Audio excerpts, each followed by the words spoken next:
Yes, first of all तब तक जितने भी लोग हमारे साथ कनेक्टेड हैं, जितने भी लोग हमारे साथ प्रेजेंट हैं, वो अपनी सिटी का नाम टाइप कर सकते हैं चैट बॉक्स में कि कहाँ कहाँ से लोग आज हमारे बीच में प्रेजेंट है, कहाँ कहाँ से लोग हमारे बीच में जुड़े हुए हैं। चैट बॉक्स को ऑलरेडी मैंने पब्लिक कर दिया है।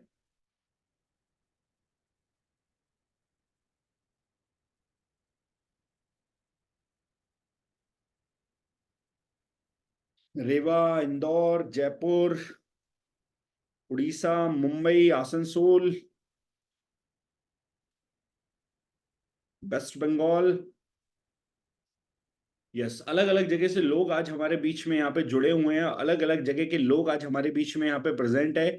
जितने भी लोग प्रेजेंट है, वन मोर थिंग आप सभी लोगों को मैं बोलूंगा, जितने भी लोग यहाँ पे बैठे हुए हैं, जो भी अपना चेहरा दार्जू नाइन के फेस वॉश से साफ करते हैं, क्लीन करते हैं, एटलीस्ट मैं चाहूंगा कि उन लोग के कैमरे तो कम से कम ऑन होने चाहिए। ज्यादा से ज्यादा लोग अपना कैमरा ऑन करके एक प्रॉपर पोजीशन में बैठे, ताकि कम से कम जो बातें यहाँ पे बताई जाएं वो आपकी बातें काम की हो और आपके लिए कहीं ना कहीं यूजफुल हो पाए। अगर आप सोते सोते, खाना खाते खाते और टाइम पास करते करते अटेंड करेंगे तो शायद उतना फायदा नहीं मिलेगा। कोशिश करिए प्रॉपर अटेंटिव पोजीशन में आप बैठे, ताकि आज की मीटिंग का मैक्सिमम से मैक्सिमम बेनिफिट आपको मिल पाए। डायरी पेन अपने साथ में लेके बैठे, जो बातें यहाँ पे बताई जाने वाली है, जो बातें आपको अच्छी लगे उनको नोट डाउन करें, उनको लिखें, ताकि उन बातों से कम आपको फायदा मिल पाए। लगभग लगभग 200 पार्टिसिपेंट्स हमारे पहुंचने वाले। मैं चाहता हूं जल्दी से फटाफट से कॉल करके, मैसेज करके, और भी जो लोग हैं जो अभी तक नहीं प्रेजेंट हुए हैं, जो लोग अभी तक नहीं कनेक्ट हुए, कॉल करके उनको भी कनेक्ट करें हम। जैसा कि आप लोग को ऑलरेडी पता है, आज का सेशन लिंक के अंदर ऑलरेडी नाम लिखा हुआ था। आज का जो सेशन लेने वाले हैं वो इंडिया के वन ऑफ दी फास्टेस्ट और बिगेस्ट नेटवर्क क्रिएटर हैं, जिन्होंने हिंदुस्तान का एक बहुत बड़ा नेटवर्क बहुत फास्टेस्ट तरीके से क्रिएट किया है, और कहीं ना कहीं एक बहुत बड़ा नाम, बहुत बड़ी आइडेंटिटी, बहुत बड़ी पहचान उनकी है आज इस इंडस्ट्री के अंदर। और इस इंडस्ट्री में बहुत सारे ऐसे लोग हैं जिनको उन्होंने क्रिएट किया है। और शायद ये कहना गलत होगा, क्योंकि मैं ये नहीं बोलूंगा बहुत सारे लोग ऐसे लोग हैं, इवन मैं ये बोलूंगा इस इंडस्ट्री में आज बहुत सारी ऐसी कंपनीज हैं जो उनके सिखाए हुए लीडर्स के थ्रू चल रही हैं, जो उनके सिखाए हुए लोगों के थ्रू रन हो रही हैं, जो आज उनके सिखाए हुए, उनके ट्रेनिंग दिए हुए लोग चला रहे हैं और बहुत बड़े लेवल पे उन कंपनीज को बना चुके हैं। तो आज इतने जबरदस्त लीडर, इतने जबरदस्त ट्रेनर और इतना जबरदस्त एक्सपीरियंस रखने वाले इंसान की मीटिंग होने वाली है। इतना जबरदस्त सेशन आज का होने वाला है, तो जस्ट इमेजिन, सोच के देखिए, इस सेशन को अगर आपने प्रॉपर यूटिलाइज किया, आपकी टीम में सारे लोगों ने इस सेशन को अटेंड किया, तो इस सेशन का कितना बड़ा बेनिफिट आपको हो सकता है आप इमेजिन भी नहीं कर सकते। यकीन मानिए, अगले 1 घंटे के बाद जब ये सेशन ओवर हो रहा होगा, तो आप सभी लोग कॉल करके थैंक यू बोल रहे होंगे आज के सेशन के लिए, कि thank you so much sir, इतने जबरदस्त सेशन के लिए, इतने अमेजिंग सेशन के लिए। और जो इंफॉर्मेशन, जो बातें आज हमें यहां से समझ में आई है दार्जो नाइन को लेके, डायरेक्ट सेलिंग इंडस्ट्री को लेके, ये डेफिनेटली हमें एक बहुत बड़ा कैरियर बिल्ड करने में और हमारे कैरियर को शेप देने में हमारी हेल्प करेंगी। तो बाकी जो भी लोग बच गए हैं वो कनेक्ट होते रहेंगे। तब तक स्टार्ट करते हैं without wasting any much more time.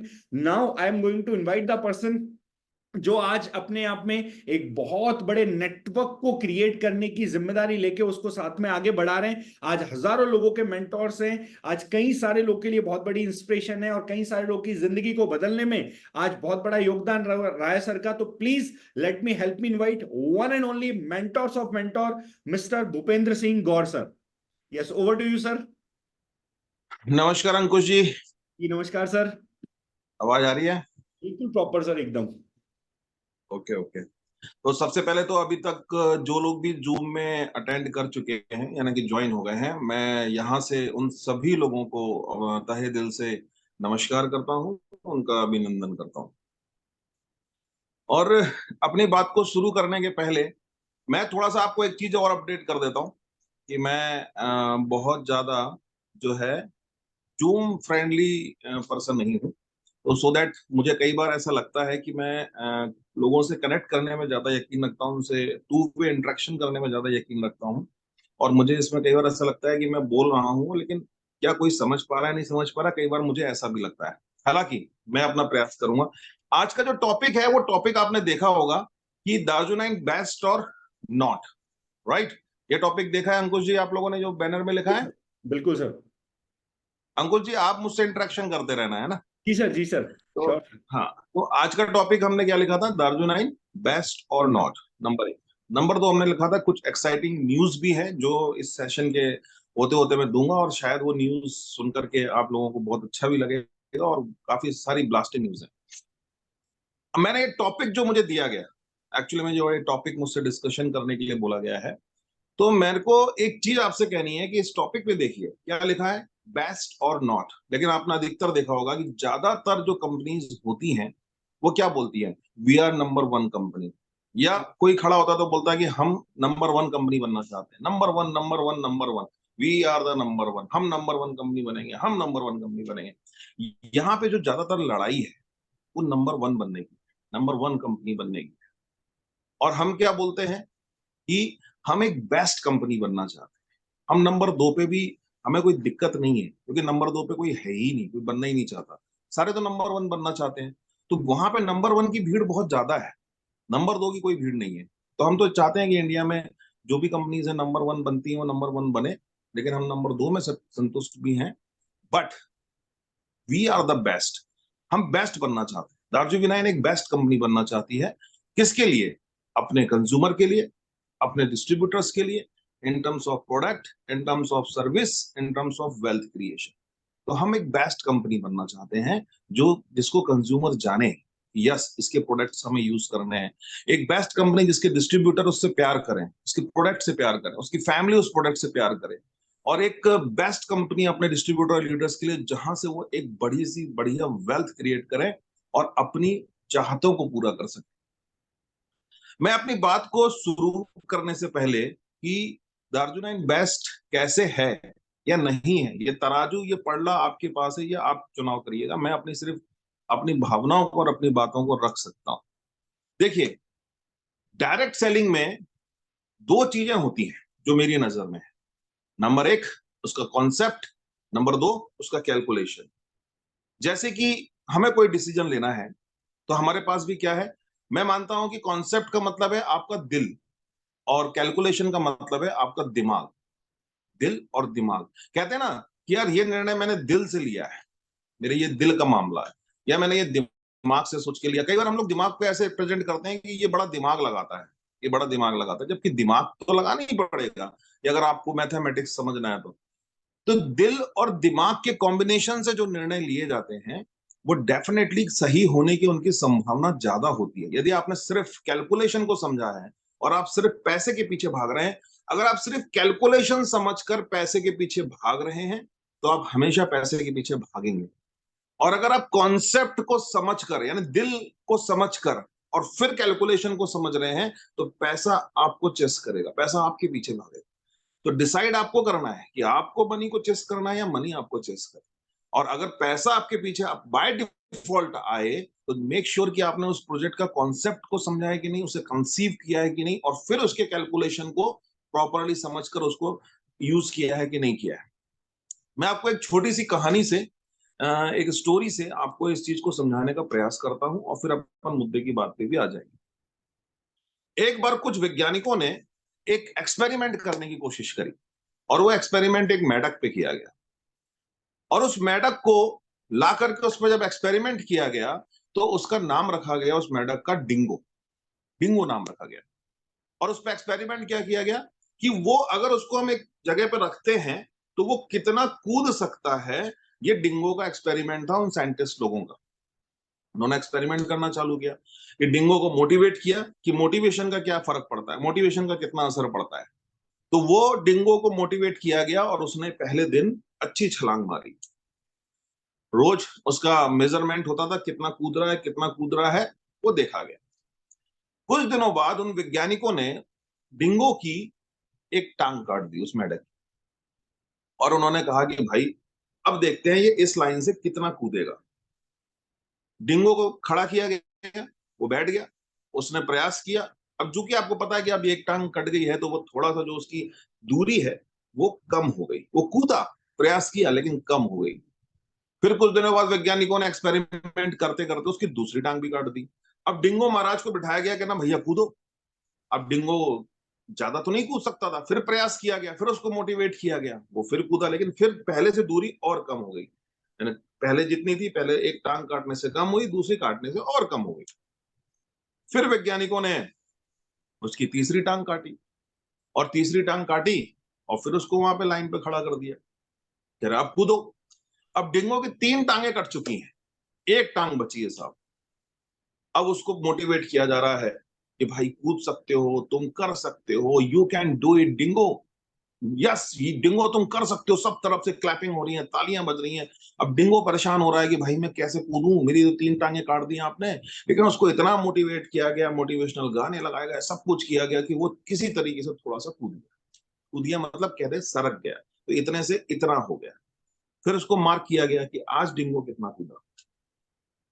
अब वो दिन भी आ गया कि जब डिंगो की चौथी टांग भी काट दी और उसको लाके लाइन पे रख दिया कि आज डिंगो कितना कूदेगा साहब। अब डिंगो बैठा हुआ है, कूदना है। अब उसको मोटिवेट किया जा रहा है, हौसलों से कुछ नहीं होता, पंखों से कुछ नहीं होता, हौसलों से उड़ान होती है। अब ऐसी ऐसी तमाम तरह की मोटिवेशन दिया जाने लगा। अब डिंगो सोच रहा है कि पंख तो तुमने मेरे पहले ही काट दिए, और हौसले कौन से मुझे दे रहे हो। और वहां लगे चिल्लाने, सब लोग पूरी तरह से चिल्ला रहे हैं कि पंखों से कुछ नहीं होता, हौसलों से उड़ान होती है, पंखों से कुछ नहीं होता, हौसलों से उड़ान होती है। पॉजिटिविटी का जितना हो सकता था, toxic of the positivity create कर दी गई किसी तरीके से, ये तो कूदे। इतना हाई मोटिवेशन के बाद भी डिंगो नहीं कूद पाया। वो वहीं ऐसे थोड़ा थोड़ा हिला, लेकिन कुछ नहीं कर पाया। एक समय ऐसा आया कि तमाम मोटिवेशन खत्म हो गए, पर डिंगो अपनी जगह से नहीं हिला, तो बस बैठा रहा, जहां जैसा रख दिया था वैसे ही रखा।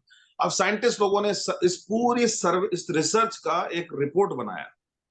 उन्होंने रिपोर्ट में लिखा कि अगर डिंगो की यानी उस मेढक की चारों टांगे काट दी जाती हैं तो उसका रिजल्ट क्या होता है। उसका रिजल्ट ये होता है कि डिंगो सुनना बंद कर देता है, बहरा हो जाता है, निगेटिव हो जाता है। कि साहब अगर चारों टांगे काट दी हैं तो ये बहरा हो जाएगा और ये नेगेटिव हो जाएगा। उन्होंने उसका निष्कर्ष निकाला। मैं ये कहना चाहता हूं कि हमारे आसपास इंडस्ट्री में बहुत सारे डिंगो घूमते हैं, हम सब भी कहीं ना कहीं उससे रिलेट करते हैं। होता क्या है, ये चारों टांगे होती क्या है। ये चारों टांगे ये हैं कि हम पहला किसी प्रोजेक्ट का कॉन्सेप्ट का हम जब बात करते हैं, उसकी पहली टांग है। अगर मान लीजिए कोई भी एक व्यक्ति है जिसको मैं डिंगो की तरह रिलेट कर रहा हूं, किसी भी नेटवर्क को, किसी भी लीडर्स को, तो उसकी एक टांग होती है जो होती है क्वालिटी ऑफ द प्रोडक्ट। ये उसका पहला चीज होती है। दूसरी टांग उसकी होती है authenticity of the product and service.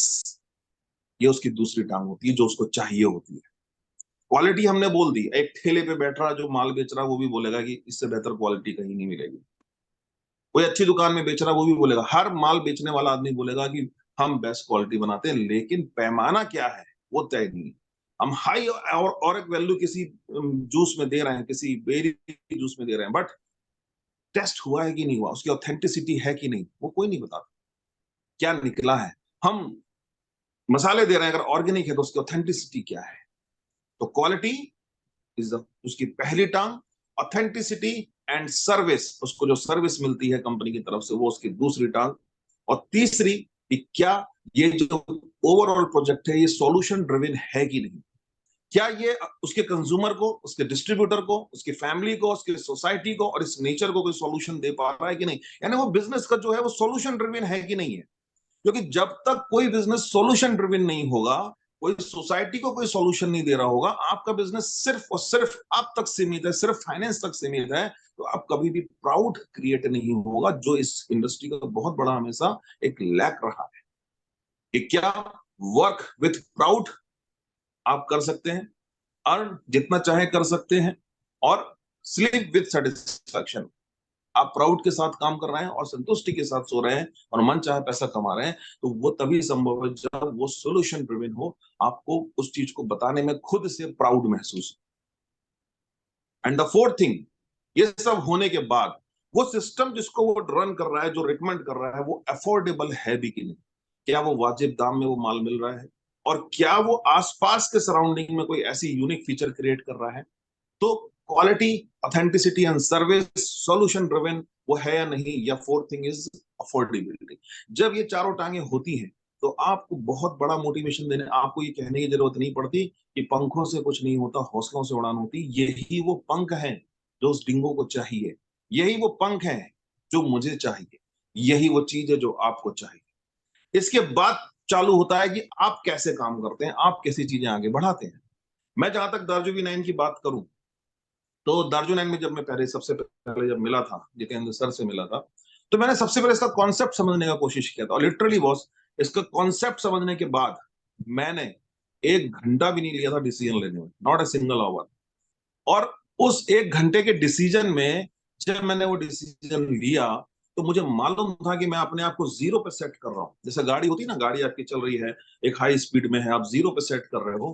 क्योंकि मैंने एक स्टेटमेंट दिया था कि अगर मैं जिंदगी में डायरेक्ट सेलिंग में इतना समय देने के बाद ऊपर भी चला गया, तो मेरी आत्मा भी मुझे परेशान करेगी कि यार ये प्रोजेक्ट तुमने प्रमोट क्यों नहीं किया, ये प्रोजेक्ट क्यों नहीं किया। This is the soul of direct selling industry. Vision और मिशन अपनी जगह है, लेकिन वो होने के साथ साथ मुझे समझ में आया कि दिस इज द दार्जुन and only the soul of the direct selling company.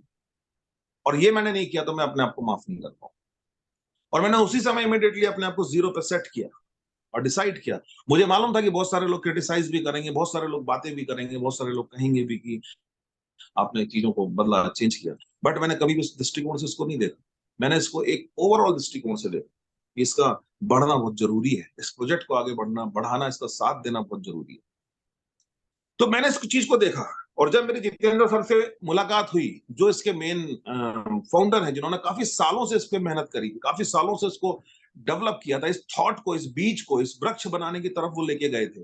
क्योंकि किसी चीज को कोई ना कोई व्यक्ति आइडियोलॉजी लेता है, कोई ना कोई डेवलप करता है। किसी ना ओला एक सॉल्यूशन डेवलप किया, किसी ने उबेर एक सॉल्यूशन डेवलप किया, किसी ने GoIBO एक सॉल्यूशन डेवलप किया, किसी ने अमेजन एक सॉल्यूशन डेवलप किया।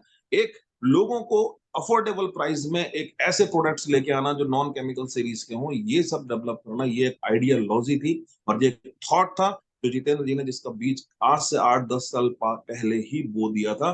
धीरे धीरे धीरे धीरे वो आगे बढ़ रहा था और वो एक वृक्ष का रूप लेने वाला था। तो हम लोग तो क्या कर रहे हैं, हम लोग तो सिर्फ उसमें खाद पानी दे रहे हैं। तो मैं बहुत थैंक्स कहता हूँ जितेंद्र सर का कि उन्होंने एक सही टाइम पर मुझे ये चीज मुझे दे दी और मुझे बताई। और रियली मैं उनकी मेहनत को और उनकी इस आइडियोलॉजी को रिस्पेक्ट भी करता हूँ। मुझे एक चीज समझ में आई कि जब कैसे कैसे इसका इवोल्यूशन हुआ, दार्जुन का जो इवोल्यूशन ऑफ द ब्रांड, इसके कई सारे ब्रांड्स हैं पर उनका इवोल्यूशन कैसे हुआ। ज्यादातर कंपनी अपने ब्रांड्स लिखती हैं, उतना प्रमोट नहीं कर पाती, बट इसके ब्रांड्स बहुत हिट हैं, लोग ब्रांड से माल खरीद लेते हैं। अब ब्रांड्स का इवोल्यूशन कैसे हुआ, धीरे धीरे जैसे आज हम देखते हैं कि हमारे जो पूर्वज हैं वो मसालों का उपयोग करते थे। उन पूर्वजों ने हमको जो मसाले दिए थे, जब उनको ये पता था कि पहले ये मसाले नहीं थे जो हमारे घरों में किचन में मसाले यूज होते हैं, ये औषधियां हुआ करती थी, इनको औषधि बोलते थे और ये औषधि की तरह यूज होते थे। हमारे बुजुर्ग बड़े स्मार्ट थे, इंटेलिजेंट थे, उन्होंने ये समझ लिया था कि ये लोग जो है ना, आने वाले समय में जंगल से गांव में आएंगे, गांव से शहरों में जाएंगे, पीने के पानी से, नदियों से, कुओं से दूर हो जाएंगे। और धीरे धीरे ये एनवायरमेंट जो है, इनके लिए सर्वाइवल ऑफ द फिटेस्ट वाली सिचुएशन पहुंचती जाएगी। तो क्यों ना इनको मसाले इस तरह से बना के दिए जाए, एक आहार विज्ञान में वो परिवर्तन किया जाए, ये मसालों को रेसिपी के रूप में यहाँ पे डाला जाए, जिससे कि जनरेशन टू जनरेशन ये मसाले खाने के साथ खाए जाए। आपको अलग से ट्रीटमेंट करने के लिए अलग से 1 चम्मच हल्दी, 1 चम्मच मिर्ची, 1 चम्मच काली मिर्च, 1 चम्मच दालचीनी अलग से खिलाना ना पड़े, क्योंकि उनका वैसे कोई स्वाद नहीं है। हालांकि जितने भी लोग घरों में खाना खाते हैं, मसाले डालते हैं, उन्होंने कभी जानने का प्रयास नहीं किया, क्योंकि उनको एक ही जागरूकता जो टीवी से मिली वो यही मिली कि ये भाई एडवर्टीजमेंट दिख रहा है, और यही जो एडवर्टीजमेंट दिख रहा है, यही स्वाद का राजा, स्वाद की रानी वाला ही एडवर्टीजमेंट देखा गया। लड़की ने देखा कि भाई ये टीवी में ऐड दिख रहा है, ये मसाला मैं लाऊंगी तो पूरा परिवार खुश हो जाएगा, मेरी सास खुश हो जाएगी, मेरा परिवार खुश हो जाएगा, पति खुश हो जाएगा, सब उंगलियां चाटेंगे, बस यही मसाला मंगा लें। और आज हम क्या देख रहे हैं कि इन मसालों में वो जो मूलभूत तत्व थे, यानी कि जो उसकी क्वालिटी थी, ये आपके फैमिली को स्वास्थ्य सुरक्षा चक्र देती थी। ये पहले ऐसे सप्लीमेंट थे, पहले ऐसे हर्ब्स थे जो बाय डिफॉल्ट आपको देते थे, आपकी पूरी फैमिली को स्वास्थ्य सुरक्षा चक्र देते थे। लेकिन क्या किसी कंपनी ने इतनी बेसिक चीज पे भी ध्यान दिया? मैं क्यों बेस्ट बोल रहा हूं कि क्या किसी कंपनी ने इतनी बेसिक चीज पे भी ध्यान दिया कि हम ये मसालों पे काम करें, बहुत फंडामेंटल्स पे काम करें। अगर हमने किचन को ठीक कर दिया तो हो सकता है कि 40% ऑफ द प्रॉब्लम्स जो घरों में होती है, जो फैमिलीज में होती है, प्रॉब्लम्स होती है, स्वास्थ्य संबंधी होती है, वो चीजों को ठीक किया जा सकता है। तो पहला स्टेप लिया गया द मौलिक ब्रांड का क्रिएशन। और द मौलिक ब्रांड एक ऐसा ब्रांड था जो पहली बार डायरेक्ट सेलिंग इंडस्ट्री में सर्टिफाइड ऑर्गेनिक स्पाइसेस को इंट्रोड्यूस किया गया। और माय डियर फ्रेंड, बहुत सारी कंपनियों को तो ये भी नहीं मालूम था उस वक्त जब इसको लाया गया कि सर्टिफाइड ऑर्गेनिक स्पाइसेस होता क्या है। मैं ऐसे प्रोजेक्ट्स को भी जानता हूं कि जो ऑर्गेनिक लिख लेते हैं, नेचुरल लिख लेते हैं, लेकिन अगर उनसे पूछो तो वो आपको ये नहीं बता सकते, क्योंकि उन्हें उनके विद्वान जो लीडर्स हैं या उनके मैनेजमेंट्स के लोग हैं वो कभी खुद नहीं जानते, और उन्हें ये पता है कि पब्लिक नहीं जानती। तो जो जागरूकता नहीं है तो उस चीज को इनकैश करने का कोशिश किया जाता है। लेकिन ये this is the first company ने ऑथेंटिसिटी के साथ वो किया। 2017 में जब मोदी सरकार ने, गवर्नमेंट ने एक मैंडेट लाए कि आपको जिन्हें भी ऑर्गेनिक प्रोडक्ट चाहिए उनको जैविक भारत सर्टिफिकेशन चाहिए, जैसे आप गोल्ड में हॉलमार्क देखते हो वही है। अगर आप कोई भी वेज खाना चाहते हो तो आप मार्केट में जाते हो, जो पैकेट खरीदते हो तो उसमें आप क्या देखते हो? आप ग्रीन डॉट देखते हो। अगर वो नॉन वेज है तो उसमें रेड डॉट होता है। ये सिंबॉलिक सिस्टम है। अगर आप उसमें अगर देखते हो कि ये ऑर्गेनिक है या नहीं, तो वो मैंडेट है कि वो जैविक भारत का सिंबल है कि नहीं। जो राउंड सर्किल होता है और एक राइट का निशान होता है ग्रीन सा, तो वो आपको चाहिए। और आपको गवर्नमेंट की वेबसाइट पे जाकर के, आज की डेट में कोई भी अवेयर कंज्यूमर या डिस्ट्रीब्यूटर गवर्नमेंट की वेबसाइट पे जाए, गवर्नमेंट की जैविक भारत की वेबसाइट पे जाइए, एफएसआई की वेबसाइट पे जाइए, अगर कोई कंपनी आपको ऑर्गेनिक प्रोडक्ट दे रही है तो वो वहां पे एनरोल होगी। मैं क्या बोल रहा हूँ, कोई और क्या बोल रहा है, चेक योर ओन, आप खुद चेक कर सकते। तो यहां से एक अवधारणा पैदा हुई, नो योर प्रोडक्ट्स, केवाईपी, कि भाई अपने प्रोडक्ट्स को जानो। तो यहां पर पहला ब्रांड क्रिएट हुआ द मौलिक। द मौलिक जो मसालों का ब्रांड था। सेकेंड स्टेप में जो ब्रांड क्रिएट हुआ, इसको मैं बहुत, उसको मेरा फेवरेट ब्रांड भी है, वो ब्रांड क्रिएट होने के पीछे की स्टोरी क्या रही, जो जितेंद्र जी से डिस्कस हुआ, उन्होंने बताया कि हिंदुस्तान में लोग नासमझी की वजह से कितनी गलतियां कर रहे हैं। और आज जो उन्होंने 4-5 साल पहले बातें करते थे, जो पिछले 2-3 साल से मुझसे लगातार कई सारी बातें करी, मैं सोचता था कि ऐसा है या नहीं है। लेकिन मैं देख रहा हूं कि आज की डेट में हर दिन, हर 2 दिन में न्यूज़पेपर में कोई ना कोई खबरें आती हैं। मैं पिछले 1 साल से स्टडी कर रहा हूं तो न्यूज़पेपर में कोई ना कोई एविडेंस आ रहे हैं, एवरीडे आ रहे हैं। अभी आपने रिसेंटली देखा होगा कि वही मसाले, जो फेमस मसाले हैं, उनमें पेस्टिसाइड्स हो रहे हैं, उनको कैंसर कॉजिंग बोला जा रहा है। तो अब आप सोचिए कितने सालों से हम उन चीजों को खा रहे होंगे। तो क्या इस चीज को रिप्लेस करने की जिम्मेदारी किसी ने ली? नहीं ली।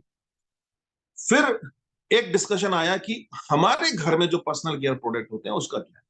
तो एक रिसर्च उन्होंने मुझे बताई कि फॉरेन में एक समय ऐसा आया, विदेश विदेश में कुछ कंट्रीज में, कि जहां पर जो बच्चे जो पैदा हो रहे हैं वो बच्चे ही डायबिटिक पैदा होने लगे। आज की डेट में डायबिटीज एक ऐसी प्रॉब्लम है जिसको एक बहुत कॉमन बीमारी माना जाता है। पहले इसको एक अमीरों की बीमारी मानते थे, लेकिन आज तो बहुत कॉमन बीमारी है। पहले ये सेठ लोगों की बीमारी होती, लेकिन कोई जो बच्चा पैदा हो रहा है उसको डायबिटीज, ना उसको लाइफ स्टाइल डिसीज है कि वो लाइफ स्टाइल क्या थी भाई, ना उसके खाने पीने का हेडेक है, वो तो माँ के गर्भ में है, वो उसको कैसे हो रहा है। और अगर माँ बाप को डायबिटीज नहीं है तो फिर जेनेटिक भी नहीं है, फिर कहां से हो रहा है। तो ये एक बड़ी समस्या आई वहां के रिसर्चर्स के भी सामने कि अगर बच्चा ही डायबिटिक पैदा हो रहा है, दैट मीन्स कि वो जनरेशन खत्म है, वो जनरेशन खत्म खत्म खात्मे की तरफ जा रही है। और ये चीज अगर बढ़ती गई तो क्या होगा, होगा ये कि धीरे धीरे जनरेशन खात्मे की तरफ जाएगी। उन्होंने स्टडी करना चालू किया कि हुआ क्या, ये बच्चे डायबिटिक कैसे पैदा हो रहे हैं, इनमें डिसऑर्डर कैसे आ रहा है। और उन्होंने मदर के जो गर्भनाल होती है, एनेमिकल कॉर्ड, जहां से बच्चा फ्लूइड लेता है, उसको स्टडी किया, उसको स्टेम सेल प्रोसेस करके सही करने की कोशिश किया, लेकिन ऐसा कुछ वो सफलता उनको नहीं मिली। लेकिन इस प्रक्रिया में उन्होंने ये देखा कि वो मदर की जो गर्भनाल थी, जहां से बच्चा फ्लूइड ले रहा है, वहां पे लगभग 263 तरह के इंडस्ट्रियल केमिकल्स पाए। किसी में 263, किसी में 150, किसी मदर में 200। अब जरा कल्पना करके देखिए हम कितना कॉन्शियस होते हैं। हमारा AQI बढ़ जाता है, अगर हवा का एयर क्वालिटी इंडेक्स इधर से उधर हो जाए तो हमें समस्या होती है, टेम्परेचर इधर से उधर हो जाए तो समस्या होती है। केमिकल्स की हम बात कर रहे हैं कि हमारे में क्या प्रभाव पड़ेगा, लेकिन एक बच्चा जो माँ के गर्भ में है, अगर वो जहां से फ्लूइड ले रहा है उसमें ही केमिकल, इंडस्ट्रियल केमिकल उसके बॉडी में अगर उसके साथ उस समय जाएंगे तो कोई भी ऑर्गन अनडेवलप हो सकता है, कोई भी डिसऑर्डर हो सकता है, और जिसका पहला प्रभाव होता है डायबिटीज के साथ पैदा होना। तो वो लोग बड़े परेशान थे कि ये केमिकल्स कहां से आए, आखिरकार पहुंचे कहां से। तो उन्होंने उसको स्टडी किया, पहुंचे कहां से, पहुंचे कहां से। और ये करते करते वो उन मदर्स के घरों में गए जिनके बच्चे डायबिटिक पैदा हुए थे, एज ए रिसर्च। और जाकर उन्होंने देखा कि जो जो केमिकल कॉम्पोजिशन था वो उनके घरों में, वो जो शैम्पू यूज कर रहे थे उसमें था, वो जो साबुन यूज कर रहे थे उसमें था, जो वो टूथपेस्ट यूज कर रहे थे वो उसमें था, वो जो प्रोडक्ट्स सारे क्लीनिंग प्रोडक्ट यूज कर रहे थे वो उसमें था, वो डेली में जो मेकअप का सामान यूज कर रहे हैं उसमें था, वो जो लिपस्टिक यूज कर रहे हैं वो उसमें था, वो जो डिओड्रेंट लगा रहे हैं खुशबू के लिए वो उसमें था। हर वो प्रोडक्ट पर्सनल केयर का जो यूज कर रहे हैं वो केमिकल। उन्होंने पेस्ट देखा तो पेस्ट में ट्रैक्लोसिन है, फ्लोराइड है, सोडियम लॉरियल सल्फेट है, आर्टिफिशियल स्वीटनर है। उन्होंने ये देखा कि शैम्पू में भी सोडियम लॉरियल सल्फेट है, क्लीनिंग प्रोडक्ट में भी सोडियम लॉरियल सल्फेट है। उन्होंने ये जानने का प्रयास किया कि ऐसे कितने केमिकल्स हैं जो इसके कॉम्पोजिशंस यहाँ बॉडी के अंदर पहुंच रहे हैं। क्योंकि एक बात तय थी, हमारे यहाँ पे शादी ब्याह होता है तो आप देखते हो कि दूल्हा दुल्हन को एक परंपरा होती है, आपके यहाँ होती नहीं होती, मैंने अक्सर देखा है अपने आसपास कि दूल्हा दुल्हन को हल्दी, एक प्रथा होती है इसमें दोनों को हल्दी लगाई जाती है। इसके पीछे का रीजन एक ही है, क्योंकि हमारे बुजुर्गों को पता था कि ये हल्दी अगर लगाई जाएगी, प्योर हल्दी लगाई जाएगी, तो इनके बॉडी के अंदर ये हल्दी जाएगी, स्किन के थ्रू इन्फ्लामेशन डाउन होगा और शादी के वक्त ये लोग बीमार नहीं होंगे। तो उस प्रथा को बनाया गया जिससे शादी के वक्त बीमारी ना हो। बच्चों को मदर मालिश करती हैं बढ़िया ऑयल से, क्यों? वो सोचती हैं कि हड्डियां मजबूत होंगी, यानी कि ये ऑयल स्किन में जाएगा। और कहा जाता है कि आप अपनी बॉडी पे जो भी कुछ अप्लाई करेंगे वो 26 सेकंड के अंदर आपकी स्किन के थ्रू आपकी बॉडी में जाएगा। अब आप चाहे पेस्ट करें, चाहे हेयर ऑयल लगाएं, चाहे आप कुछ भी, चाहे मॉइस्चराइजर लगाएं, वॉटेवर, अगर उसमें जो केमिकल है वो बॉडी में जाएगा। तो उन्होंने ऐसे कुछ केमिकल्स की लिस्ट निकाली और उन्होंने इस चीज का एक सेफ कैंपेन चलाने का कोशिश किया कि safe cosmetic, safe personal care क्या होते हैं। और उन्होंने कैंपेन चलाया, जैसे कैंपेन हमारे यहाँ भी चल रहा है। जैसे आप देखो तो वो आप तंबाकू खा सकते हो बॉस, और तंबाकू में लिखा रहेगा कि इससे कैंसर हो जाएगा। आप सिगरेट पी सकते हो, उसमें लिखा रहेगा ये सिगरेट नुकसान कर देगी। चॉइस आपकी है, आप अपनी फैमिली को भी देना चाहते हो या खुद ही यूज करना चाहते हो या नहीं करना चाहते, लेकिन इसका इम्पैक्ट वैसे ही पड़ता है जैसे हम कोई चीज गलत तरीके से खा पी रहे हैं। और सब ये कैंसर कॉजिंग है, तंबाकू भी कैंसर कॉजिंग है, लेकिन ये केमिकल भी कैंसर कॉजिंग है। उसकी पता है, इसका हमें पता नहीं है। आप सोच के देखिए कि आप, या आपसे मेरा सवाल है उस व्यक्ति से जो मेरे साथ पहली बार बैठा होगा, कि आपने कभी भी सिलेक्शन ऑफ प्रोडक्ट करते समय कभी देखने का या जानने का प्रयास किया कि इसमें है क्या?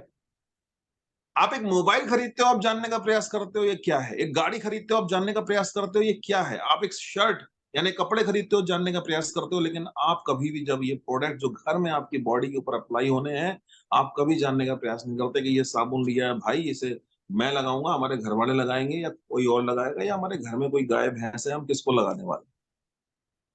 क्या है इसके अंदर? यहीं से उद्भव हुआ KYP, know your products. Label पे पढ़िए, ऐसा तो नहीं है कि आलमंड ड्रॉप्स में जो बादाम का तेल है उसमें बादाम हो ही ना, उसमें सिर्फ लाइट लिक्विड पैराफिन हो। ये जानने का प्रयास करिए। तो ये जो प्रोडक्ट्स थे, इसको एक केमिकल्स की एक लिस्ट बनाई गई कि कम से कम मेक श्योर कि ये केमिकल्स आपके इसमें हजार्डस केमिकल नहीं होने चाहिए। तो ये हर्ब्स एंड हिल्स एक ब्रांड क्रिएट किया गया जितेंद्र जी की अगुवाई में, जो ग्रीन केमिस्ट्री बेस बनाया गया। ग्रीन केमिस्ट्री बेस मतलब कि जो नेचर प्रदत्त केमिकल्स होते हैं, केमिकल्स तो सब जगह है, H2O भी केमिकल, पानी भी केमिकल है, नमक भी केमिकल है, लेकिन नेचर के द्वारा प्रदत्त जो चीजें हैं उन्हीं के माध्यम से उस हर्ब्स एंड हिल्स को बनाया गया। और फर्स्ट टाइम ये क्लास प्रोडक्ट मास रेट पर मास के लिए बनाए गए। अदरवाइज ये अवेलेबल तो थे, लेकिन मास की रीच से कहीं ज्यादा महंगे थे। अफोर्डेबल रेंज में ये हर्ब्स एंड हिल्स को बनाया गया। तो this is the first range जो entire range green chemistry base पे बनाई गई। और ठीक इसी के साथ जो क्लीनिंग रेंज था उसको भी बनाया गया, एंजाइम बेस्ड क्लीनिंग रेंज को डेवलप किया गया, बायोडिग्रेडेबल क्लीनिंग रेंज को डेवलप किया गया। और इसके पीछे का कारण क्या था कि आप जरा सोच के देखिए, सॉल्यूशन की जो मैंने बात करी थी फर्स्ट टाइम, तो जो क्लीनिंग रेंज है जो घरों में यूज होता है, हर दिन हम अपने बर्तनों में यूज उसको क्लीनिंग करते हैं, अगर प्रॉपर क्लीन नहीं है तो वो बर्तन के थ्रू जो हम खाना खा रहे हैं वो हमारी बॉडी में जा सकता है। यही क्लीनिंग रेंज हम फर्श धोते हैं, बर्तन धोते हैं, हम अपने कपड़े धोते हैं, हमने जानने का प्रयास नहीं किया। जब पर्सनल केमिकल में, पर्सनल केयर में जब ये केमिकल्स हैं तो कितने हार्श केमिकल्स इन क्लीनिंग प्रोडक्ट में होंगे, हमने जानने का प्रयास नहीं किया। हमारे घर में जो पानी आता है रोज, 150-200 लीटर पानी आता है, वो साफ पानी आता है जिसको हम लोग पीते हैं, जिसको हम लोग नहाने में यूज करते हैं, सब कुछ करते हैं। लेकिन मेरे बाथरूम से या क्लीनिंग करने के बाद, फर्श क्लीन करने से, कपड़े धोने से, बर्तन धोने से जो पानी जाता है, अगर ये सारे प्रोडक्ट केमिकल बेस यूज हुए हैं तो हमारे घर से जो पानी ड्रेन होता है वो केमिकलाइज पानी होता है, और वो या तो जमीन में या नदी में जाके मिलता है। और फिर हम परेशान होते हैं कि दिल्ली में यमुना जी पे झाग क्यों हो रहे हैं, इसको कौन देखेगा, इसको हमको ही देखना पड़ेगा। तुम्हारी यमुना है, तुमको ही बचाना पड़ेगा बॉस, तुम्हारी नदियां तुमको बचाना पड़ेगा, तुम्हारी ह्यूमिनिटी को तुमको ही वो करना पड़ेगा, बचाना पड़ेगा, कोई और नहीं आने वाला। सरकार कितना करेगी? आप अपना सिलेक्शन ऑफ प्रोडक्ट सही कर लीजिए, आप क्लीनिंग रेंज के नॉन केमिकल प्रोडक्ट लाइए, आप बायोडिग्रेडेबल प्रोडक्ट लाइए, एंजाइम बेस्ड प्रोडक्ट लाइए, वही रेट में मिलेंगे दार्जिलिंग। आप पर्सनल केयर रेंज को सिलेक्शन सही कर लीजिए। तो इससे क्या होगा, जब ये सिलेक्शन सही होगा तो आपके घर में केमिकल्स रिड्यूस होंगे, सिलेक्शन सही होगा तो आपके किचन में सर्टिफाइड ऑर्गेनिक स्पाइसेस जाएंगे, तो आपका जो स्वास्थ्य सुरक्षा चक्र है वो जैसा मजबूत होना चाहिए वैसा मजबूत होगा। और साथ ही साथ पर्सनल केयर अगर आप प्रोडक्ट चूज कर लेंगे तो आपके घरों में बॉडी में जो केमिकल एक्सपोजर डे बाय सालों साल तक डिपॉजिट होता है वो भी नहीं होगा, कहीं ना कहीं वो कैंसर को डेवलप करता है। देख, घर से केमिकल को रिड्यूस करना, और जब एक घर से केमिकल रिड्यूस होगा तो जो आपके यहाँ से ड्रेन हो रहा है वाटर वो भी केमिकल उसमें रिड्यूस होगा, तो कहीं ना कहीं डायरेक्टली इनडायरेक्टली जो है आप लेस नुकसान करके इस प्रकृति को भी पॉजिटिव कंट्रीब्यूशन देंगे। कम नुकसान पहुंचाना भी तो पॉजिटिव कंट्रीब्यूशन है। आप पेड़ कटने से इस दुनिया में नहीं रोक पा रहे हो, और अगर दर्द है तो 2 पेड़ लगा के उनको पाल लो, उनको बड़ा कर लो, ये भी एक कंट्रीब्यूशन है कि आप कह सकते हो कि मैंने कंट्रीब्यूट किया। सिलेक्शन ऑफ प्रोडक्ट को सही करके अपनी फैमिली को बेटर प्रोडक्ट देना, इस लैंड को अपने से पानी ड्रेन उसको केमिकल से बचाना, और सिर्फ एक घटना से, only right selection of product, only this. तो ये 3 सेगमेंट डेवलप हुए। चौथा एक सेगमेंट डेवलप हुआ, जो चौथा सेगमेंट था वो बड़ा ही एक इंपॉर्टेंट सेगमेंट था। चौथा जो हमारा सेगमेंट रहा वो जिम रेंज से रिलेटेड। आप देख रहे होंगे डायरेक्ट सेलिंग इंडस्ट्री में बहुत सारे जिम प्रोडक्ट्स कई लोग लाते हैं। तो हम इस चीज को ये देखना चाहते थे कि जिम रेंज में क्या चल रहा है। आज की डेट में डिजाइनर बॉडी का एक कॉन्सेप्ट है कि लोग जिम जाते हैं और जल्दी से जल्दी उनको रिजल्ट चाहिए। वो किसी ना किसी व्यक्ति से सलाह मशवरा करते हैं, वो उनको कुछ प्रोडक्ट बताता है, वो यूज करते हैं और उनको लगता है 5 से 6 महीने में मेरी बॉडी बन जाएगी, 6 पैक ऐप बन जाएंगे और मैं उसको एक्सपोजर कर सकूंगा, सोशल मीडिया में दिखाऊंगा, सब कुछ होगा। ये आज के युवा को बहुत जल्दी रिजल्ट से, पहले अखाड़े होते थे, पहले के पहलवान होते थे, आप उनको देखिए तो आपको बिल्कुल डिफरेंट बॉडी दिखेगी। बट ये जल्दी रिजल्ट जो चाहिए, इसके लिए जो रिकमेंडेशन ऑफ प्रोडक्ट मिलती है उसको देने वाला भी नहीं देखना चाहता, लेने वाला भी देखना नहीं चाहता। उसमें स्टेरॉइड्स हैं, उसमें केमिकल्स हैं, वो किस तरीके से आपको जल्दी से जल्दी रिजल्ट दे रहा है वो देखने वाला कोई नहीं है। आपको रिजल्ट भी मिलता है, बॉडी बनती भी है, लेकिन 4-5 साल बाद कहीं बैकबोन गल रही है, कहीं लीवर में प्रॉब्लम हो रही है, कहीं किडनी में प्रॉब्लम हो रही है। यानी एक लड़का जिम में जाता है, उसके गार्जियन उसको पैसे देते हैं, वो जिम करता है और वो जो प्रोडक्ट वहां रिकमेंड करके यूज कर रहा है वो जानता ही नहीं है कि इस प्रोडक्ट में है क्या, रिजल्ट्स मिल रहा है बॉस। तो जिम रेंज का पहली बार एनर्जी 9 प्रो ब्रांड को इवेल्युएट किया गया और वो बनाया गया उस जनरेशन के लिए, फर्स्ट टाइम इंडिया में। मैं बोल रहा हूं फर्स्ट टाइम इंडिया में, डायरेक्ट सेलिंग में नहीं, फर्स्ट टाइम इंडिया में यूएसएफडीए फैसिलिटी में जिम रेंज को जो बनाया गया। This is the first company जो दार्जिलिंग थी जिसने एनर्जी 9 प्रो ब्रांड बनाया। और जितेंद्र सर को मैं थैंक्स करना चाहूंगा कि इंडिया में फर्स्ट टाइम उन्होंने इनिशिएटिव लिया। यूएसएफडी फैसिलिटी में बनने वाला प्रोडक्ट, ये रेंज ही पहली बार दार्जिलिंग लेके आया और इसमें वो सारे स्टेरॉइड्स को हटाया गया, वो केमिकल्स हटाया गया। और वाडा और नाडा जितने चीजों को मार्क करता है निगेटिवली कि ये नहीं होने चाहिए, यानी कि world anti doping authorities and national anti doping authorities जो कहती हैं कि बॉस तुम्हारी परफॉर्मेंस में ये आउटसाइड केमिकल या स्टेरॉइड्स नहीं होने चाहिए, उन सबको रिमूव मारा। फर्स्ट टाइम नेचुरल तरीके से आपको वो रिजल्ट्स मिल सके, वो किक मिल सके, उस एथलेटिक और जिम रेंज को इंट्रोड्यूस किया फर्स्ट टाइम इंडिया में दार्जिलिंग में। ये एक रेंज थी। इसके बाद सेजेंसीज एक ब्रांड इंट्रोड्यूस किया।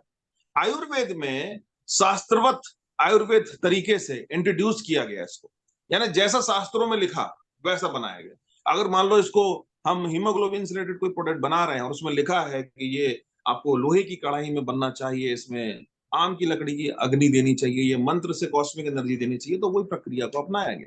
इसलिए आप देखते होंगे कि इसकी टैबलेट जो है बहुत ज्यादा फाइन नहीं होती है, जैसे पहले के वैद्य बनाते थे वैसी होती है। शास्त्रवत और मॉडर्न आयुर्वेद में सिर्फ इतना सा फर्क है, जैसे ग्रीन चटनी जब हम बचपन में थे तो मदर लोग हमारी बनाती थी तो वो सिलबट्टे पे बनाती थी, पत्थर से कूट के बनाती थी सिलबट्टे से, और वो चटनी देती थी। ये है शास्त्रवत आयुर्वेद। आज के जमाने में वही चटनी मिक्सी में बन जाती है, मिक्सी में डाला मिक्सी में बन गई, ये है मॉडर्न आयुर्वेद, बस यही फर्क है। हम लोग कौन सा फॉलो करते हैं? शास्त्रवत आयुर्वेद, जैसा बताया लिखा गया वैसा ही दे दिया। लेकिन पूरा डिक्लेयर करके आपको प्रोडक्ट में दिखेगा कि कोई कोई हर्ब्स जो है वो कितने परसेंटेज में है। ये माइनर चीजें मैं आपको बता रहा हूँ कितने परसेंटेज में। कभी भी कोई आप प्रोडक्ट लेते हैं आयुर्वेद का, ये चेक करना है सिर्फ हर्ब्स के नाम लिखे हैं या हर्ब्स का परसेंटेज उस प्रोडक्ट में कितना है, ये डिक्लेरेशन उसके बॉक्स में है या नहीं, ये जरूर आप चेक करें। तो दीज आर द ब्रांड जिसको क्रिएट किया गया, जिसमें द मॉलिक को क्रिएट किया गया, हर्ब्स एंड हिल्स को क्रिएट किया गया, उसके अपने ये एनर्जी 9 प्रो को क्रिएट किया गया, क्लीनिंग प्रोडक्ट को क्रिएट किया गया, रिजुवी 9 ब्रांड को क्रिएट किया। और ये प्रोडक्ट के साथ साथ फोरवेल और जीआईटी जैसे प्रोडक्ट फर्स्ट टाइम डेवलप किए गए। टूथ कंसंट्रेट जैसे प्रोडक्ट जो आपको दांतों को एक वो देते हैं, दातून का फील देते हैं, वैसे डेवलप किए। तो ये कॉन्सेप्ट एक अलग था। जितेंद्र जी से मेरा कई बार बात हुआ कि यार वो कंपनी ये प्रोडक्ट ला रही है, ये कंपनी प्रोडक्ट, आपको कभी लगता नहीं है यार हमें कुछ करना चाहिए? तो उन्होंने मुझसे एक ही चीज बोली थी, दो fundamental green chemistry based product, certified organic product जो मैंने लाइन खींच दी है, मुझे ये भी और वो भी नहीं लाना, मुझे सिर्फ ये लाना है। मुझे वो कंपनी नहीं बनना कि भैया तेरे को केमिकल बेस्ड टूथपेस्ट चाहिए तो ट्राइक्लोसिन फ्लोराइड वाला भी ले जा, तेरे को सोडियम लोरी सल्फेट वाला शैम्पू चाहिए तू वो भी ले जा, अच्छा तेरे को इसके बिना चाहिए तो तू वो भी ले जा, हमारी दुकान में सब मिलता है।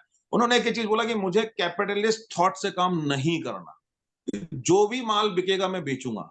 भाई मैं नहीं बेचूंगा, आदमी की चॉइस है, जिसको जहां से जो लेना ले सकता है। अगर मैं बेचूंगा तो मैं बिजनेसमैन थॉट से बेचूंगा, मैं वही प्रोडक्ट बेचूंगा जो एक व्यक्ति अपने बच्चों को दे सकता है, मैं वही प्रोडक्ट बेचूंगा जो व्यक्ति खुद यूज कर सकता है, और मैं वही प्रोडक्ट बेचूंगा जो प्राउडली दूसरों को रिकमेंड कर सकता है, क्योंकि डायरेक्ट सेलिंग जो है प्रोडक्ट रिकमेंडेशन का काम है। और जब कोई व्यक्ति प्रोडक्ट रिकमेंड कर रहा है तो मेक श्योर कि उसको ये पता हो कि वो क्या रिकमेंड कर रहा है।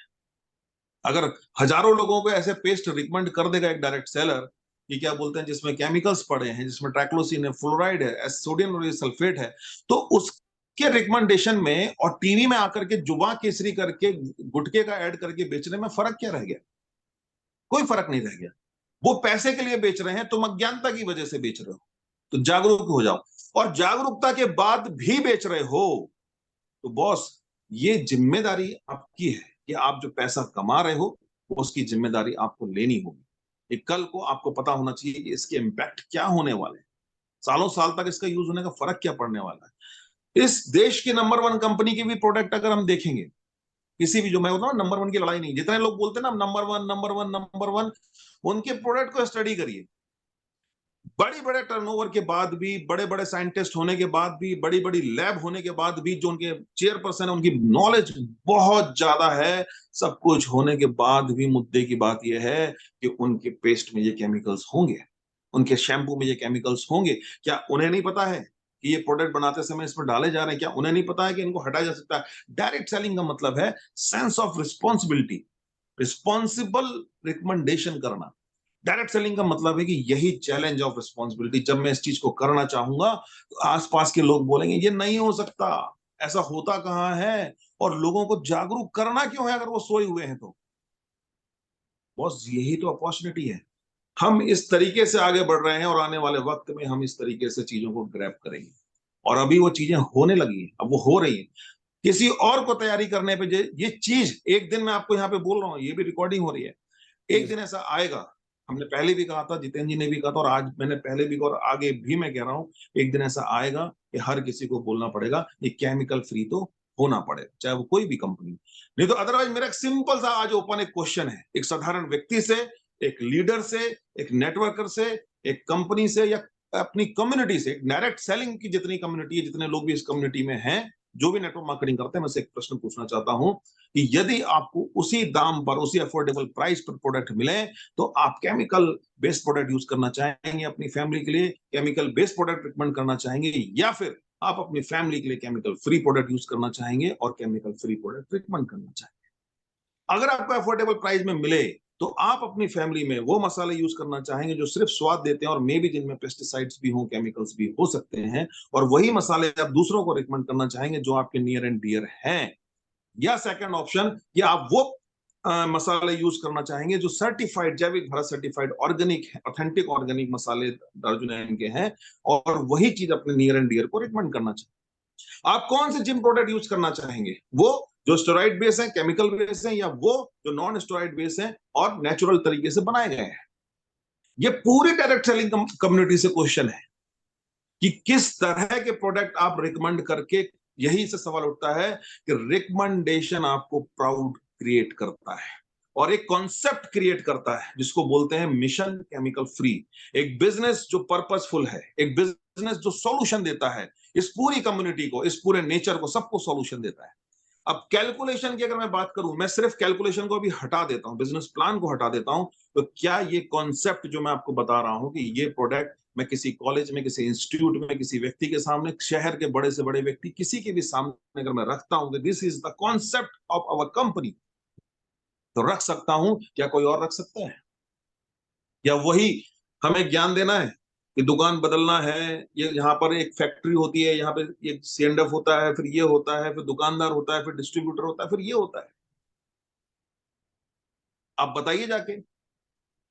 लेकिन जब बात आती है तो वो तो कंपनी खुद भी कर रही है कि ये कंपनी होती है डायरेक्ट सेलिंग की, उसका सीएनडएफ होता है, उसका मार्ट होता है, उसका शॉपी होता है, उसका होम शॉपी होता है, फिर आप स्वयं डिस्ट्रीब्यूटर होते हैं, फिर कंज्यूमर होता है। लाइन तो यहां पर भी है वही, फर्क सिर्फ रिकमेंडेशन का है कि आप कौन से रिकमेंडेशन कर रहे हो। टीवी का जो हीरो हीरोइन रिकमेंड कर रहा है और आप रिकमेंड कर रहे हो, आप जिम्मेदारी पूर्वक करते हो, वो सिर्फ पैसे के लिए करते हैं। और ये जो पैसा है रिकमेंडेशन का, यानी कि एडवर्टीजमेंट का, यही पैसा आपको मिल रहा है और कोई फर्क नहीं है।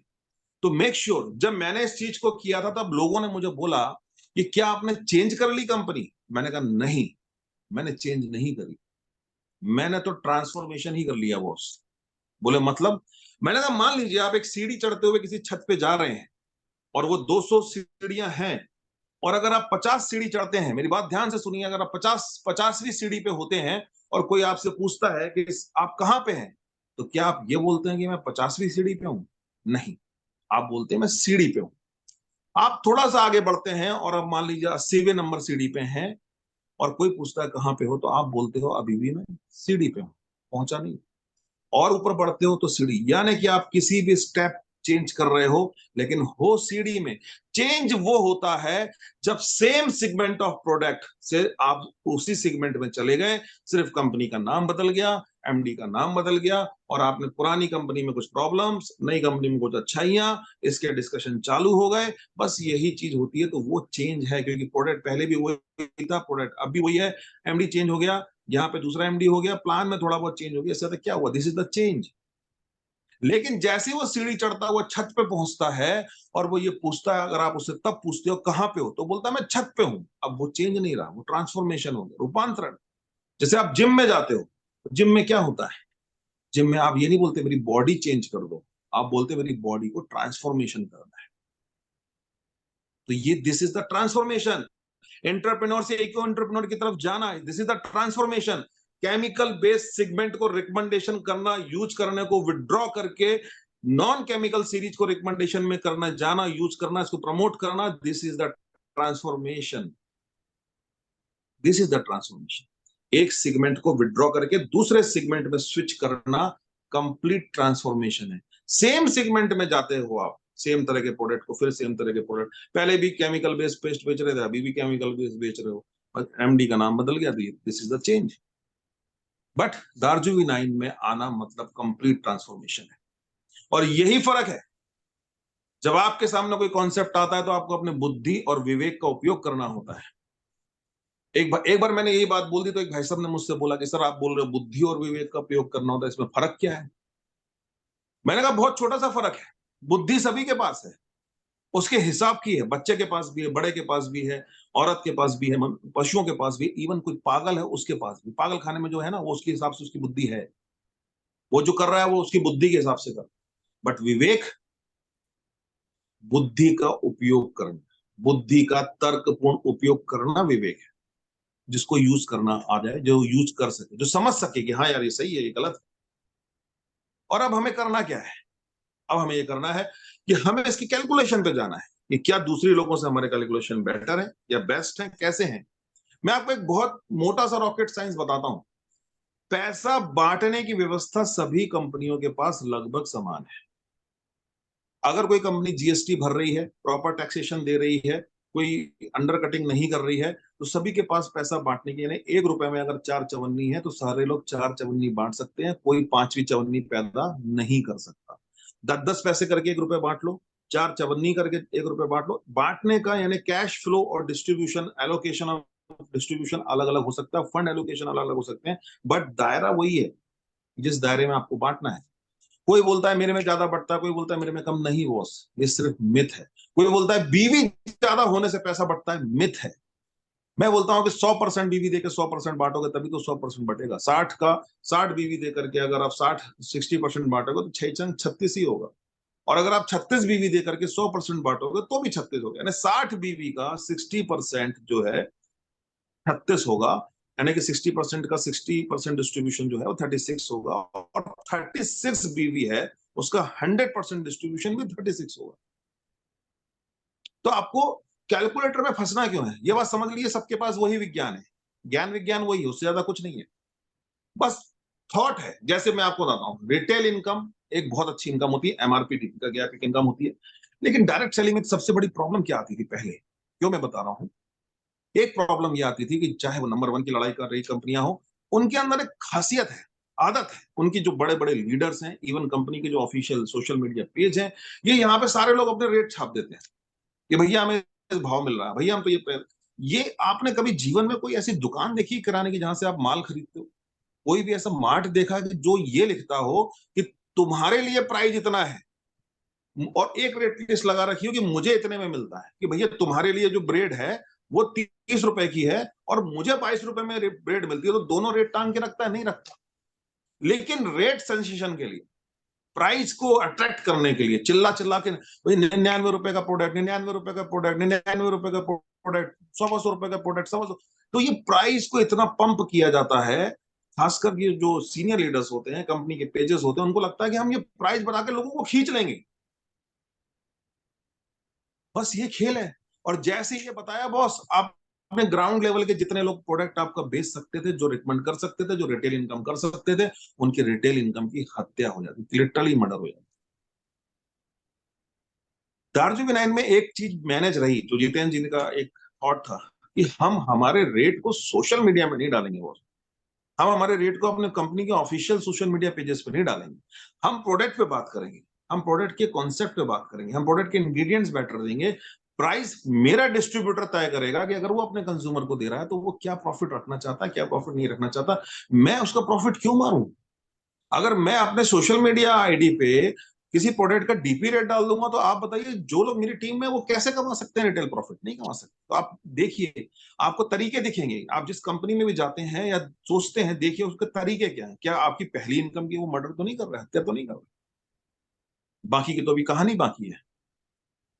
दार्जिलिंग एक ऐसी कंपनी है जिसने अपने बीवी का 100% एलोकेशन दिया। सेल्फ रिटेलिंग का, वो आज की डेट में सेल्फ रिटेलिंग का, जो आप अगर रिटेलर क्लब्स हमारे यहाँ सुपर रिटेलर क्लब्स कोई क्वालिफाई करते हैं, एवरेज अगर कोई 5500 बीवी कर रहा है तो उसको 30%, 27 से 30% सेल्फ उसका मिल जाता है।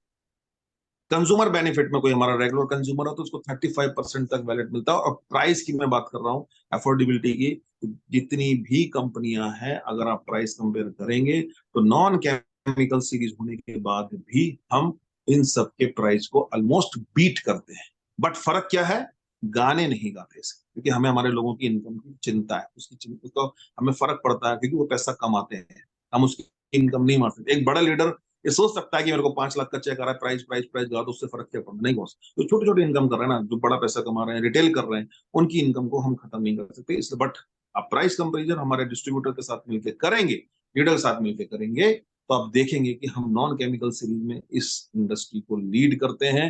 जो केमिकल बेस दे रहे हैं, हम उनसे भी बेटर प्राइस भी कई प्रोडक्ट्स में दे रहे हैं।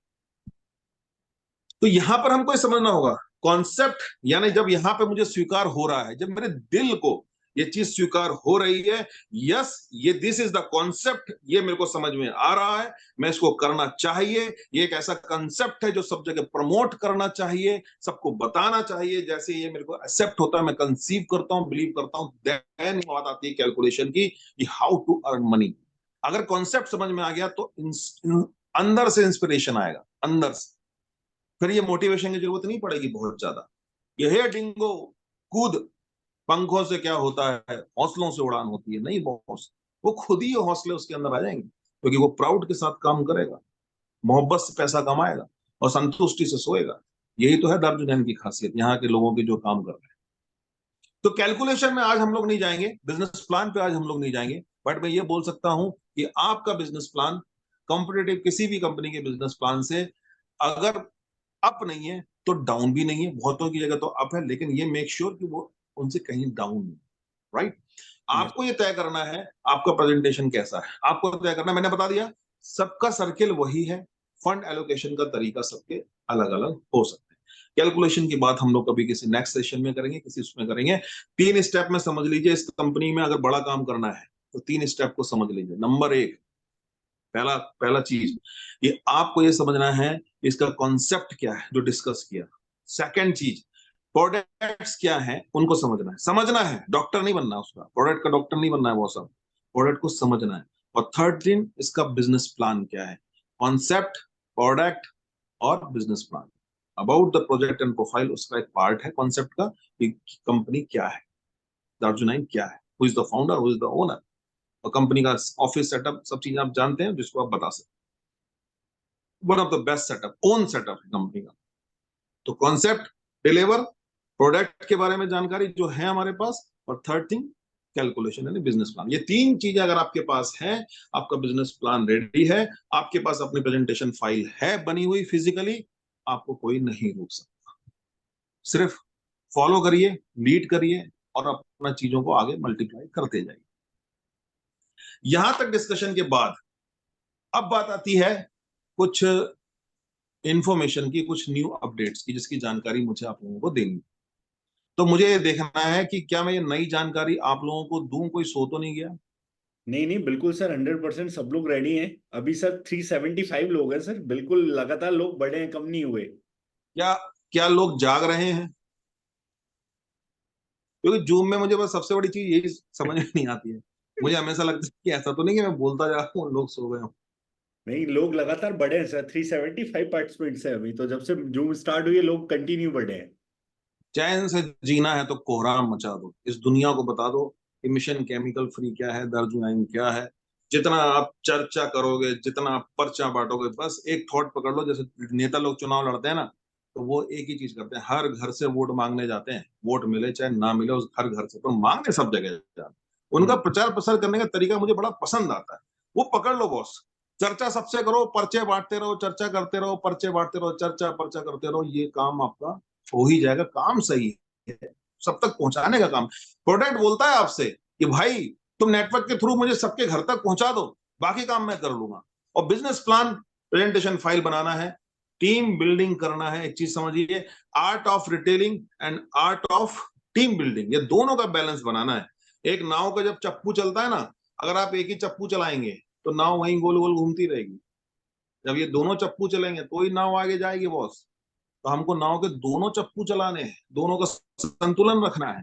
और रिटेलिंग से हमको इनकम होगी, टीम बिल्डिंग करके हम जो पैसा कमाएंगे उससे हमें एक बड़ा वेल्थ क्रिएट होगा, फाइनेंशियल फ्रीडम मिलेगी। तो ये ध्यान रखिए कि अगर आपको जरूरतें पूरी करनी है तो वो रिटेलिंग से हो जाएंगी, चाहते पूरी करनी है तो वो टीम बिल्डिंग से होगी।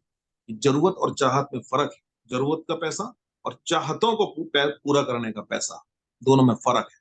तो चाहते पूरी करनी है तो वो नेटवर्क बिल्डिंग से ही होगा।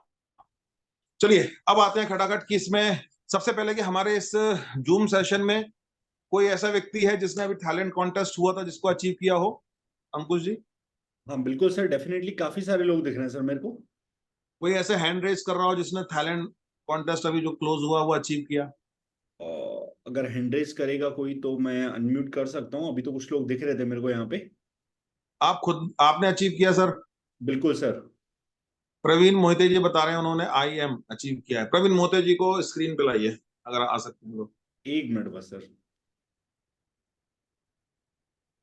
सर आप कैमरा ऑन कर लेंगे तो बेटर रहेगा। Yes sir.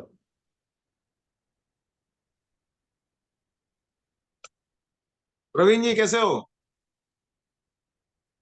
सर अरे अनम्यूट, आवाज नहीं आ रही तुम्हारी। अनम्यूट नहीं हुए। यस आ रही सर। आवाज, आवाज आ रही। स्लो आ रही है थोड़ी।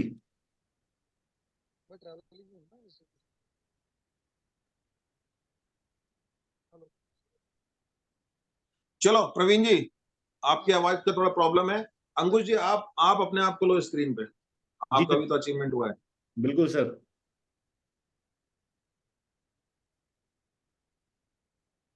Yes sir.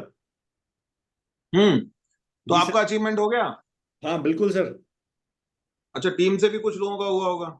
हाँ सर, टीम से भी हुआ है सर, 4 लोग का। तो कैसा लग रहा है कि जब अपन सब लोग मिल करके एक फॉरेन टूर में जाएंगी पूरी टीम, तो कैसा लगेगा? हाँ डेफिनेटली बहुत मजा आएगा सर। मतलब लास्ट ट्रिप जो हमारा गोवा का हुआ था, मसूरी का हुआ था, तो काफी इंजॉय किया था। गोवा में बहुत हम्म, इंजॉय किया था, मसूरी में काफी इंजॉय किया था। तो ये तो मतलब हम्म। मेरा मतलब लाइक ये थाईलैंड। तो मानते हो ना कि दार्जिलिंग के जब भी जो टूर होते हैं, जो आरटीपी होती हैं, जो जो चीजें होती हैं, वो नंबर 1 की होती हैं। सर मतलब लाइक मैंने बहुत सारी कंपनीज का देखा है ट्रिप। मतलब बहुत सारी कंपनीज में लोगों से बात होती है, पहले भी मैंने की है। लेकिन जो स्टैंडर्ड ट्रिप का होता है और जो चीजें होती है ट्रिप के अंदर, मतलब चाहे होटल हो, चाहे ट्रांसपोर्टेशन हो, चाहे स्पेशली फूडिंग का हो, क्योंकि डागर सर भी खाने के बहुत शौकीन है, आप लोगों को बहुत शौक है। तो चाहे फूडिंग का हो, तो मतलब वो चीज जो होती है, जो एक स्टैंडर्ड होता है ट्रिप्स का, वो बहुत अमेजिंग होता है सर, वो बहुत मजेदार होता है। चलो, तो मैं कुछ डिस्कशन करता हूँ इसमें कि ज्यादा से ज्यादा संख्या में लोग कैसे जा सकते हैं। इस मेरे को स्पॉटलाइट पे ले लो। जी सर, बिल्कुल सर। Yes sir. देखिए, जब ये अपना कॉन्टेस्ट हुआ था, थाईलैंड का चल रहा था, मैं हमेशा एक चीज बोलता हूं कि अगर अपने आप को आपने प्रिपेयर नहीं किया किसी चीज के लिए, प्लानिंग नहीं करी, स्ट्रेटजी नहीं बनाई, तो माय डियर फ्रेंड याद रखिए, अगर प्रिपेयर नहीं करेंगे तो अपने सपनों के लिए जो चीज हासिल करना चाह रहे हैं उसको हमेशा रिपेयर करते रहेंगे। प्रिपेयर करिए नहीं तो रिपेयर करते रहेंगे, प्रिपेयर करिए नहीं तो रिपेयर ही करते रहेंगे अपने ड्रीम्स। एक कॉन्टेस्ट, एक गेम स्पिरिट होता है। आपको पता है, जब भी कोई मैच खेला जाता है, खेलने वाली दोनों टीमें जानती हैं कोई एक जीतेगा, लेकिन दोनों टीमें अपनी पूरी जी जान लगाती हैं, कोई ना कोई एक जीतता है। और हर खिलाड़ी को पता है कि उसका आज का खेल उसके आने वाले खेल में योगदान देगा, तब उसकी प्रैक्टिस और बढ़ेगी। मैंने हमेशा एक चीज बोली कि कॉन्टेस्ट एक ऐसा टाइम होता है कॉन्टेस्ट पीरियड का, कि जिस वक्त आपको अपनी पूरी एनर्जी, पूरी फाइटिंग स्पिरिट लगानी होती है। क्या, कई लोग तो ऐसे भी होते हैं, 5-6 दिन पहले हथियार डाल दिया, अरे भाई हमारा तो होगा नहीं। अरे होगा नहीं होगा, गेम तो पूरा खेलो। इससे फर्क नहीं पड़ता कि आप कोई जीते या हारे, इससे फर्क नहीं पड़ता कि आपका कॉन्टेस्ट हुआ या नहीं हुआ।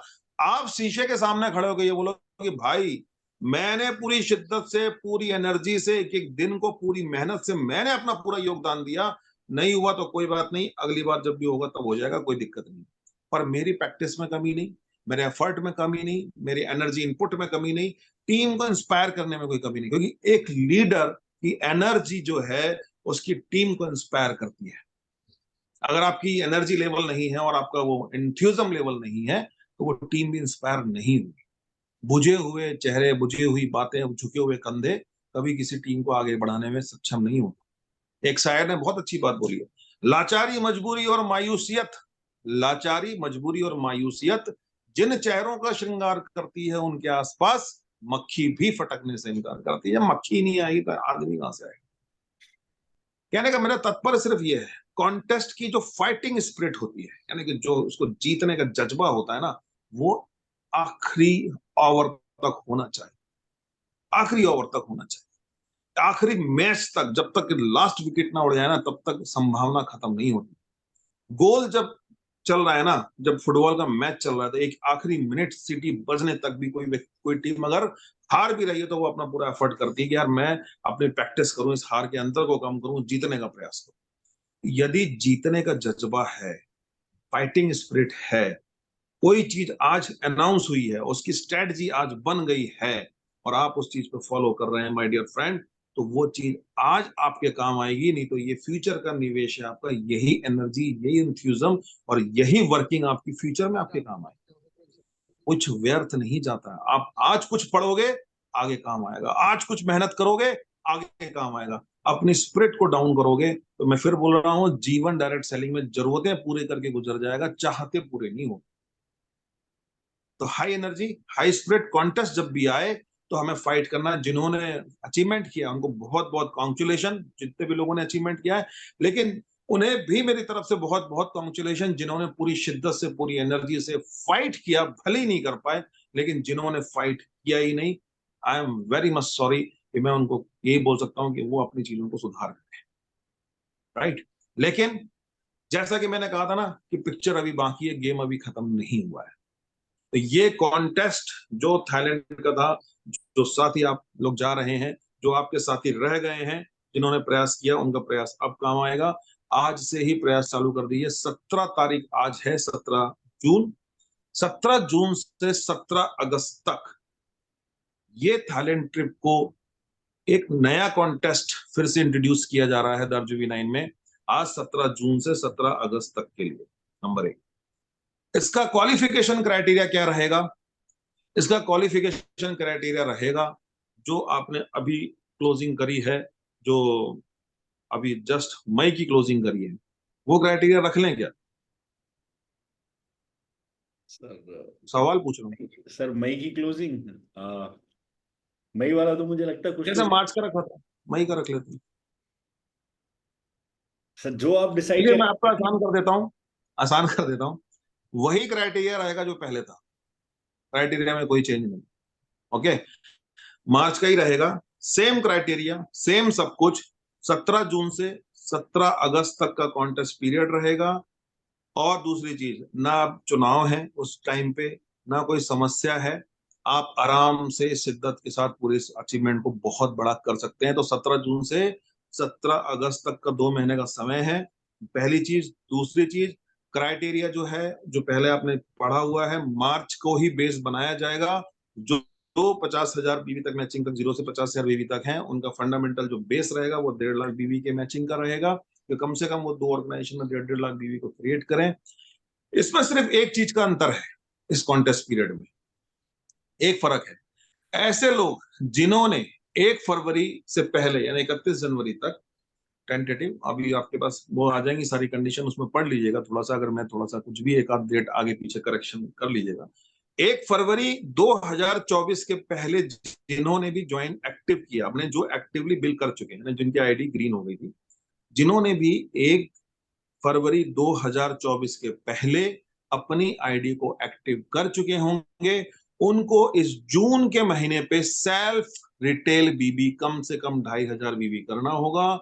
जुलाई में उनको सेल्फ रिटेल बीबी अपना 2,500 बीबी में मेंटेन करना होगा। और अगस्त 1 से 15 के बीच में उनको, 1 से 17 के बीच में उनको 2,500 बीबी अपना रिटेल सेल्फ रिटेल बीबी कर लेना होगा। यानी ऐसे सभी साथी लोग जो पूर्व से, पहले से, पुराने समय से अपने साथ काम कर रहे हैं, 1 फरवरी 2024 के पहले जुड़े हुए सभी साथी लोग, जिनको जून में इस क्लोजिंग में 2,500 सेल्फ रिटेल बीवी, जुलाई में 2,500 सेल्फ रिटेल बीवी, और 1 से 17 अगस्त के बीच में 2,500 सेल्फ रिटेल बीवी करना होगा। यानी अगर किसी का जून का 2,500 सेल्फ रिटेल बीवी नहीं होता है तो वो बाय डिफॉल्ट ही डिस्क्वालीफाई है, भले ही उसकी भविष्य में ये तीनों महीने बिजनेस मिला के क्वालिफाई, मैचिंग क्वालिफाई हो जाए तो भी। ये मेरी बात ध्यान रखिएगा। अगर इस महीने किसी का सेल्फ रिटेल बीवी मिस होता है तो वो वैसे ही नॉकआउट है। किसके लिए? जो 1 फरवरी 2024 के पहले अपनी आईडी एक्टिव कर चुके। सर अब ऐसे लोग, जो जून में जो हाँ, सर्विटेल बीवी है सर, ये 17 जून से ही करना है ना, 17 जून ना के। ना ना, पूरा पूरा पूरा 1 जून से जून क्लोजिंग,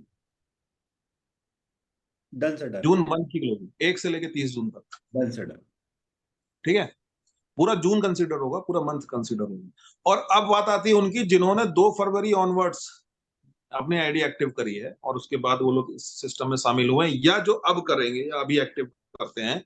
तो उनके लिए इस पूरे ड्यूरेशन में टोटल 7,500 सेल्फ रिटेल बीवी करना है। चाहे फिर वो 1 महीने में कर लें, 2 महीने में कर लें, लास्ट में कर लें, जोड़ के कर लें, जैसा भी वो रिटेल उनका सेट होता है, वो सेल्फ रिटेल बीवी उनको 7,500 करना है। यानी 2 फरवरी के बाद जो एक्टिव हुए हैं वो कुल 7,500 सेल्फ रिटेल बीवी करके भी क्वालिफाई हैं। 1 फरवरी 2000 पहले के जो लोग आईडी जिनकी एक्टिव है, उनको 2,500 बीवी, 2,500 बीवी, 2,500, ये सेल्फ रिटेल बीवी उनको करना होगा। आपकी बाकी की जो क्वालिफिकेशन है सेम वही है जो आपने प्रीवियसली अभी थाईलैंड कॉन्टेस्ट में थी। Is it clear? Done sir. Okay. दूसरी बात, एक चीज मैं आपको और बता रहा हूं कि आप सभी के लिए, जो लोग भी ऐसे लीडर्स हैं, कंपनी दोबारा से अपना, ऐसे सभी लीडर्स के लिए जो 2 लाख बीवी को मेंटेन कर रहे हैं मैच करके, जो भी लीडर्स 3 महीने तक 2 लाख बीवी को मैच करते हैं या कंसेक्यूटिवली अभी करते आ रहे हैं, ऐसे सभी लोगों को 2% का वेन्यू फंड फिर से इंट्रोड्यूस किया जा रहा है। ओके, उनको अपनी मीटिंग्स करने के लिए उसको चीजों को अपनी कंटिन्यू मीटिंग्स को वो उसमें यूज कर सकते हैं। 2% of the business volume every month निकाला जाएगा, और जो ऐसे क्वालिफायर्स हैं जो 2-2 लाख बीवी मैच कर रहे हैं उन पर डिस्ट्रीब्यूट कर। क्वालिफिकेशन पहली बार में क्या करना है, 3 महीने 2-2 लाख बीवी अगर मैच होता है तो ये क्वालिफाई हो गए, और जब भी जिस भी महीने मैच होता है वो 2% ऑफ द बिजनेस वॉल्यूम का जो फंड है वो वेन्यू फंड के बिहाफ पर आपको मिलेगा। ये बिजनेस प्लान का कोई इंटीग्रल पार्ट नहीं है, ये अलग से वेन्यू फंड इंट्रोड्यूस किया गया है जो आप लोगों को अपनी मीटिंग्स करने के लिए दिया जाएगा। इसके कुछ टर्म्स एंड कंडीशंस हैं, कुछ इसके फंडामेंटल्स हैं, उन्हीं को मिलेगा जो उस फंडामेंटल्स को फॉलो कर रहे हैं। अगर आप 2 लाख बीवी मैच कर भी लेते हैं, क्वालिफाई हो चुके हैं 3 महीने करके, 2 लाख बीवी मैच करते हैं, बट अगर आप चीजों को फॉलो नहीं कर रहे हैं तो ये नहीं मिल पाए। इसके कुछ कुछ टर्म्स एंड कंडीशंस हैं। टर्म्स एंड कंडीशन बहुत इजी है। इजी का मतलब ये पहले से डिक्लेयर हो, पता हो कहाँ मीटिंग्स हैं, आपने डिक्लेरेशन दे रखा हो कि यहाँ यहाँ आपने शेड्यूल बनाए हैं, प्री डिक्लेरेशन, जैसे जुलाई का शेड्यूल बना रहे हैं तो जून में आपको वो मेल पे आपको भेजना है। इस तरह की चीजें, मैं थोड़ी देर बाद आप लोगों को वो सारी चीजें भेज दूंगा। उसमें कोई कंफ्यूजन होगा तो कोई भी डिस्कस कर ले। मैं जो डिटेल्स आपको भेजूंगा उस चीज को फॉलो बस करना है। अगर जो व्यक्ति फॉलो नहीं करता है तो वो कभी भी किसी भी तरीके का कोई व्यवस्था करने का प्रयास ना करे कि सर मेरा करा दीजिए, सर ऐसा हो गया, मेरा तो हो ही जाना चाहिए। नहीं boss, follow the system and get the money. Without any hazel free system रहेगा, जो जो फॉलो करते जाएगा वो होता जाएगा। तो 2 चीजें आपके लिए हैं। एक चीज, इस महीने से ही शुरू कर लीजिए 2-2 लाख बीवी कैसे आपके मैच हो रहे हैं।